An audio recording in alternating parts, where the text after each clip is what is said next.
नमस्कार किसान भाइयों। तो आज महत्वपूर्ण टॉपिक आलू के बीजोपचार की बात करेंगे।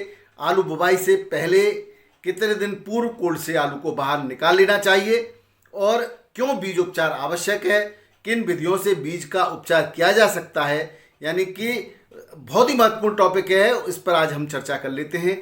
तो किसान भाइयों, बिना देर किए मैं आपको ये सब बातों से आज परिचय कराऊंगा और विभिन्न विधियां सरल और वैज्ञानिक तरीके से किस तरह से बीज उपचार करना चाहिए वो भी बताऊंगा। साथ ही किसान भाइयों, कलम किस आलू का लगाना चाहिए, किस साइज के आलू को बीज में प्रयोग करना चाहिए जो बेहतर रहता है, और कौन सा अंकुरण या कितने दिन के अंकुरण के बाद मिट्टी में जाने के बाद आलू की जो पैदावार है वो बढ़िया निकल के आती है, इन सब बातों पर चर्चा करेंगे। साथ ही किसान भाइयों, कलम करने के तरीके और कलम खेत में जाकर नहीं सड़े उसके लिए हम क्या क्या उपाय कर सकते हैं उन पर भी आज चर्चा करेंगे। तो आइए शुरू करते हैं। मैं हूं आपका डॉक्टर के भारद्वाज और आप देख रहे हैं ब्रजराज कृषि फार्म यूट्यूब चैनल। सबसे पहले किसान भाइयों बात करते हैं कोल्ड स्टोरेज से आलू की निकासी की। चूंकि कोल्ड स्टोरेज में टेम्परेचर जो होता है वो 2 से 5 डिग्री सेल्सियस के आसपास रहता है और उस तापमान पर आलू के जो सेल्स हैं वो सिकुड़े हुए होते हैं और इसलिए उनको जो है सामान्य तापमान में लाना आवश्यक होता है। तो इसके लिए 8 से 10 दिन बुवाई से 8 से 10 दिन पूर्व जो है कोल्ड स्टोरेज से आलू को निकाल लेना चाहिए। किसान भाइयों, आलू को निकालने के बाद किसी भी हवादार और छायादार खुले स्थान पर रखना उचित रहता है। धूप में कतई न रखें, क्योंकि अचानक कम तापमान से ज़्यादा तापमान मिलने से अंदर ही अंदर कुछ रासायनिक क्रियाएं हो सकती हैं जिससे आलू के सड़ने के चांस रहते हैं, अन्यथा अन्य भी बहुत सारी चीज़ें परिवर्तन हो जाता है। अब किसान भाइयों बात करते हैं कि आखिर उपचार की आवश्यकता क्यों है। अब किसान भाई, जो बीज आप अपना ही प्रयोग कर रहे हैं या कहीं से खरीद के ला रहे हैं, तो उस भूमि में हो सकता है कोई फंगस उसके साथ आ गया हो, अथवा नमी और कम तापमान के कारण कोल्ड स्टोरेज से भी कुछ फंगस आलू की त्वचा पर आक्रमण कर सकते हैं, अथवा हवा में भी बहुत सारी फंगस होते हैं जो आलू पर चिपक सकते हैं, क्योंकि आलू ठंडा होता है और गीला होता है। अब जब वो आलू आपके खेत में जाएगा, भले ही आपने भूमि उपचार कर रखा हो, आपने कुछ भी कर रखा हो, भूमि आपकी पूरी तरह से निरोगी हो, और अगर रोगी बीज आपकी भूमि में जाता है तो बहुत सारे रोगों का वाहक हो सकता है। तो इन समस्याओं से पूरी तरह से निदान पाने के लिए बीजोपचार अति आवश्यक है। इसके अलावा किसान भाइयों, जो मिट्टी जनित रोग हैं उन पर भी, यानी कि हो सकता है भूमि में किसी प्रकार का फंगस है, किसी प्रकार के बैक्टीरियाज हैं, तो किसी प्रकार का वायरस है, उनसे भी काफ़ी बड़ी मात्रा में यानी काफ़ी हद तक बीजों को सुरक्षित किया जा सकता है, अंकुरण तक सुरक्षित किया जा सकता है। ऐसी बीमारी है किसान भाइयों, काली रूसी जिसको कहते हैं, वो उससे इससे बचा जा सकता है। सॉफ्ट रोट नाम की बीमारी है वो उससे भी इससे बचा जा सकता है। बैक्टीरियल बिल्ट से भी जो है बचा जा सकता है। और जड़ें जो सूखी और भुरभुरी भूरी हो जाती हैं, जो टाइट हो जाती हैं, इस तरह की बहुत सारे लक्षण हैं। अब उन पर चर्चा करेंगे तो वीडियो लंबा हो जाता है। मैं शॉर्ट में और बढ़िया बात बताने के लिए आपको सीधे सीधे आता हूँ टॉपिक पर। बीज उपचार का जो किसान भाइयों माध्यम है वो 2 तरह से है। अगर आप सरल विधि चाहें तो आप जो है सीधे सीधे, बहुत सारे किसान भाई आजकल जो जालीदार आलू होता है, जालीदार जो कट्टे होते हैं उनमें आलू को रख के लाते हैं, या उन पे कोल्ड में अगर रखा होता है और ऊपर से सीधा स्प्रे मार करके तीसरी कर देते हैं। ये तरीका कतई उचित नहीं है। किसान भाइयों, जो तरीका है वो ये है कि पहले खुले स्थान में आप उसको फैला दें। फैलाने के बाद किसान भाइयों, अगर फंगीसाइड से केवल आप उपचार कर रहे हैं तो अंकुरण से पूर्व भी उपचार किया जा सकता है। कोल्ड स्टोरेज से निकालने के बाद जब उस पर से नमी हट जाए उसके तुरंत बाद आप इसको उपचारित कर सकते हैं रासायनिक विधियों के द्वारा। और अगर आप इंसेक्टिसाइड का भी प्रयोग कर रहे हैं तो उसका थोड़ा सा अंकुरण हो जाना आवश्यक है, क्योंकि इंसेक्टिसाइड अंकुरण पर ही जो है कार्य करता है।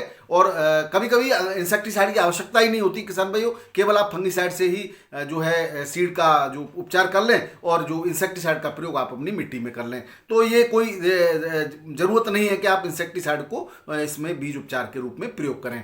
फिर भी किसान भाइयों, कुछ लोग चाहते हैं या जिनका बीज ऑलरेडी जर्मिनेट हो चुका है, 8-10 दिन या 3-4 दिन हो गए थे और जर्मिनेशन हो गया था, आपका अंकुरण निकल आया है, तो उनको लिए थोड़ा सा इंसेक्टिसाइड का प्रयोग करना आवश्यक है। अब आप बीज उपचार के लिए किसान भाइयों बाजार में जाएंगे तो बहुत सारे अनगिनत फंगीसाइड उपलब्ध है। बहुत सारी कंपनियां दावा करती हैं कि उनके प्रोडक्ट से अगर आप उपचार करते हैं तो ज़्यादा पैदावार होगी। तो किसान भाइयों इन सब लालच में न पड़ें। किसी भी फंगीसाइड से उपचार करने के बाद ज़्यादा पैदावार होगी ये कहीं ना कहीं हास्यास्पद नजर आता है। लेकिन हाँ, कुछ कंपनियां बायोस्टिमुलेट कर बना रही हैं या कुछ इस तरह के माइक्रोन्यूट्रिएंट्स उसमें मिलाती हैं जिसकी वजह से उसके अंदर अंकुरण जर्मिनेशन जल्दी हो जाता है और वो हेल्दी होता है, मजबूत होता है। और कुछ इस तरह के भी जैविक या जो रासायनिक पदार्थ मिलाए जा सकते हैं जिससे जड़ों का विकास बेहतरीन होता है। उसके लिए आप किसान भाइयों इसका कोई ये नहीं है जरूरी कि इसके लिए आप उपचार में ही उसका प्रयोग करो। सीधा सीधा आप जो है नैनो डीएपी का भी कभी कभी प्रयोग लोग किसान भाई बहुत ऐसे कर रहे हैं। लेकिन केवल नैनो डीएपी से बीज का उपचार कर लेना ये कहीं कोई समझदारी वाली बात नहीं होगी। नैनो डीएपी किसी प्रकार का फंगीसाइड नहीं है, किसी प्रकार का इंसेक्टिसाइड नहीं है। तो वो जो अगर जर्म्स हैं या जो भी आपका अगर कहीं से भी फंगस ने अटैक किया है या किसी बैक्टीरिया ने अटैक किया है तो उस पर कोई किसी प्रकार का नैनो डीएपी से कोई उपचार नहीं होगा। इसलिए नैनो डीएपी एक तरह से आप जड़ों के विकास के लिए या पौधे के अंकुरण मजबूत अंकुरण के लिए आप प्रयोग कर सकते हैं। हालांकि नैनो डीएपी अंकुरण के बाद अपना काम शुरू करेगा, लेकिन वहां उसको तुरंत अगर जो है पोषक तत्व तो मिल रहे हैं उसका अंकुरण के बाद तो उसका तेजी से विकास होगा। तो नैनो डीएपी का इतना ही लाभ है। जो किसान भाई कर रहे हैं उनको बता रहा हूं, अन्यथा नैनो डीएपी की यहाँ कोई आवश्यकता मेरी नज़र में ज़्यादा नहीं है। अब किसान भाइयों किन किन जो है दवाओं का आप ज़्यादातर प्रयोग करते हैं उस पर अगर चर्चा करें तो हम पुराने समय में खाली M45 का जिसमें मैंगोजेब और कार्बोनाइजिम होती थी उसका ही केवल घोल बना करके और स्प्रे कर लेते थे और उसी से बढ़िया हमारी जो है फंगीसाइड का काम करता था और बढ़िया उपज होती थी। लेकिन आज नई नई कंपनियां बाजार में उतरी हैं किसान भाइयों, ये एक पॉइंट ऑफ व्यू है बिजनेस का।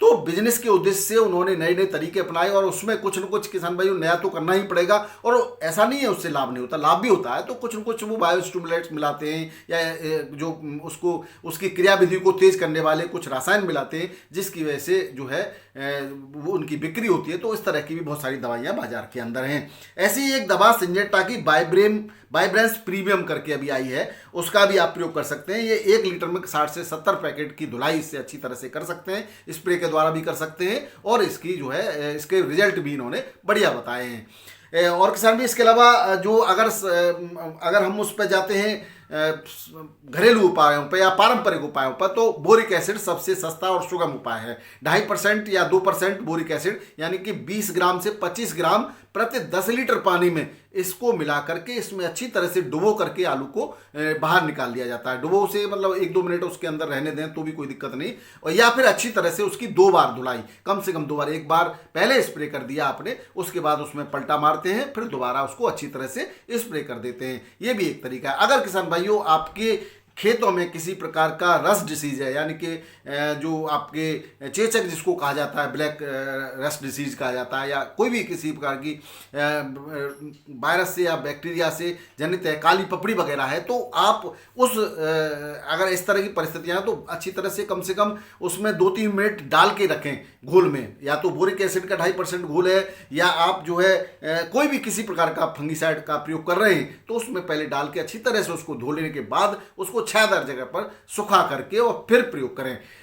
अब किसान भाइयों इसके अलावा और कौन कौन से आप प्रयोग कर सकते हैं तो मॉइन सीरीज का प्रयोग कर सकते हैं। एमेस्टो प्राइम बहुत सारे लोग प्रयोग करते हैं, एमेस्टो प्राइम के भी रिजल्ट बहुत अच्छे हैं, उसका भी आप प्रयोग कर सकते हैं। पल्सर दवा आती है इसके प्रयोग की, उसका भी आप प्रयोग कर सकते हैं। जैनोरा इसका भी प्रयोग कर सकते हैं। ये सब रासायनिक तरीके हैं जिनका हम आलू के धोने में या बीज उपचार में प्रयोग करते आए हैं और इनके परिणाम भी बेहतरीन हमको देखने को मिले हैं। अब किसान भाइयों आपको मैं एक बात और बता दूं कि अगर इनके साथ आप नैनो डीएपी का प्रयोग कर रहे हैं तो केवल 4 ml प्रति लीटर की मात्रा मिला करके आप उसके साथ में भी प्रयोग किया जा सकता है। हालांकि इस पर मेरी थोड़ी थ्योरी अलग थी, लेकिन बहुत से किसान भाइयों ने बताया कि उनके परिणाम बेहतरीन थे तो उनके आधार पर मैं आपको बता रहा हूं। अब किसान भाइयों बात करते हैं हम जैविक उपचार की। हालांकि इससे पूर्व मैं कई तरह के जड़ी बूटियों से और हल्दी से, हिंग से भी उपचार कर चुका हूं और बेस्ट डिकम्पोजर से भी उपचार कर चुका हूं, वो भी तरीके हैं। बाकी किसान भाइयों आजकल क्या है कि किसान भाई मेहनत करना नहीं चाहते, हालांकि कुछ किसान भाइयों करना भी चाहते तो उन पर समय की अनुपलब्धता होती है। समय कहीं कोई लाइन में लगा हुआ है, कहीं जुताई का काम चल रहा है, कहीं खेत तैयारी कर रहे हैं और इधर बीज उपचार भी करना है, तो बहुत सारी परिस्थितियां हैं। ऐसे में हम प्रिपेयर्ड मटेरियल से बीज उपचार करने के लिए सुगमता और हमें आसानी होती है, तो वो तरीका हम अपनाते हैं। ऐसे में जैविक स्यूडोमोनास फ्लोरोसेंस इसके रिजल्ट भी बेहतरीन बताए गए हैं और भी हमारे साथी ने किया है। किसान भाइयों ये जो आईपीएल का स्यूडोमोनास फ्लोरोसेंस आ रहा है और बढ़िया प्रिपेयर्ड जिसको कहेंगे 2% का के अंदर घोल आता है इसका, ये है बैक्टीवाइप के नाम से आता है। इसका भी लोग जो है बेहतरीन प्रयोग किया है और इससे चेचक और जो भी स्कैब डिसीज है उससे इससे बचाव देखा गया है, तो आप इसका भी प्रयोग कर सकते हैं। इसमें 1 लीटर की जो बोतल आती है उसमें 60 से 70 पैकेट को धो करके और बुवाई की जा सकती है। इसको भी अच्छी तरह से धोना ही उचित रहता है, हालांकि स्प्रे के द्वारा भी हम प्रयोग कर सकते हैं। अब बात करते हैं किसान भाइयों कि हम ये तो हो गया कि आलू की धुलाई हो गई, उसके बाद आपने सुखा दिया और सुखाने के बाद अच्छी तरह जब सूख जाता है तो इसको हम पैकिंग करके रख देते हैं और उसके बाद जब अंकुरण ठीक से हो जाए तो हम जो है इसकी बुवाई कर लेते हैं। तो अंकुरण कितना हो जाना चाहिए बुवाई से पूर्व इसकी बात करें तो आधा इंच से लेकर के और 1 इंच तक के अंकुरण की बुवाई की जा सकती है। अब किसान भाइयों एक किसानों का तर्क होता है कि अंकुरण के बाद अगर हम बुवाई करते हैं तो वो जो अंकुरण है वो टूट जाता है तो नुकसान होता है। तो इसमें मैं आपकी जानकारी के लिए बता देना चाहता हूं कि अंकुरण टूटने से किसान भाइयों कोई नुकसान नहीं होता। अगर एक अंकुरण टूटता है तो उस पर 2 या 3 अंकुरण दोबारा निकलेंगे, इसलिए किसी प्रकार की चिंता करने की आवश्यकता नहीं है। ऊपर से ही टूटता है वो, बिल्कुल अंदर से नहीं टूटता, वहीं से उसकी फुटाव शुरू हो जाता है और 2-3 और जो है कल्ले निकलने लग जाते हैं। तो इसलिए आपको परेशान होने की आवश्यकता नहीं, टूटना है तो टूटने दीजिए, लेकिन अंकुरित बीज का ही मिट्टी में गाड़ना उचित रहता है। तो आधा से लेकर के 1 इंच का अंकुरण हो जाता है तो वो बीज सबसे बेहतर माना जाता है। आप समझ लीजिए उसके 8-10 दिन बाद ही वो मिट्टी के ऊपर दिखाई देने लगेगा। तो ये एक तरीका, बेहतर तरीका है। इसके बाद हम बात करते हैं किसान भाई कलम कब करनी चाहिए, क्योंकि ये भी एक तरीका है। या कलम से पूर्व जो है सीड ट्रीटमेंट इन चीज़ों से कर लेना चाहिए अथवा कलम करने के बाद सीड ट्रीटमेंट करना चाहिए। इस पर अलग अलग विद्वानों की राय वैसे अलग अलग है, लेकिन अनुभव के आधार पर मैं आपको बता दूं कुछ चीज़ें ऐसी होती हैं कि जब जिस जगह से हम कलम करते हैं और वहाँ पर जो आलू कट जाता है तो उसके ऊपर कोई किसी प्रकार का आवरण नहीं रहता, तो वहाँ पर फंगस अटैक की संभावनाएं कई गुना बढ़ जाती हैं। चूँकि किसान भाइयों ये काम थोड़ा सा लेंदी होता है, तो इसमें जब जिस चाकू का हम प्रयोग करते हैं उसको हम सैनिटाइज नहीं करते, या जहाँ जिस भूमि पे हमने इसको डाला हुआ है वहाँ पर कोई फंगस पहले से ही उपलब्ध है तो वहाँ पर फंगस अटैक की संभावना बढ़ जाती है। तो इसलिए बाद में भी हम अगर इसका उपचार करते हैं तो उस जगह पर पूरी तरह से उपचार न होने के बाद या सतह को अगर किसी तरह से डैमेज हो जाती है तो वहाँ पर से फंगस अटैक की संभावना बढ़ जाती है। तो उचित तरीका यही है कि पूर्व में ही आप किसी अच्छे फंगीसाइड से इसका उपचार कर लें, उसके बाद इसकी कटिंग करें। और कटिंग करने के बाद किसान भाइयों कटिंग कितनी करनी चाहिए, किस साइज का आलू बोना चाहिए, इसकी अगर हम बात करें तो किसान भाइयों 50 से 60 ग्राम का आलू, आपको मैं साइज ऐसे ना बताऊंगा, एमएम तो आप समझ, तो आप थोड़ा सा वेट का आइडिया लगा सकते हैं, वो बेहतरीन रहता है। 60 से 70 ग्राम का आलू आप बुवाई कर सकते हैं। और अब आपका इससे बड़ा साइज है, यानी कि अगर गोली साइज है तो उसको काटने की आवश्यकता नहीं है। अगर किसान भाइयों हम साइज की बात करें तो अगर आलू का साइज 120 ग्राम का है, 100 ग्राम तक का भी आप उसको नहीं काटें, 100 से ज़्यादा है 120 ग्राम का, तो उसको 2 टुकड़ों में डिवाइड कर लें। ध्यान रखें कि दोनों ही टुकड़ों के अंदर 2 से 3 आंखें होनी आवश्यक हैं। अब किसान भाई बात करते हैं अगर इससे भी बड़ा आलू है, 180 ग्राम के करीब आलू है, तो उसके 3 टुकड़े कर सकते हैं। एक छोटा टुकड़ा करें और एक बड़े टुकड़े में से 2 टुकड़े करें, इस तरह से 3 टुकड़े करें इसके। अब किसान भाइयों मान लें कोई आलू आपका 200 ग्राम से 250 ग्राम का है तो उसके आप जो है 4 टुकड़े कर सकते हैं।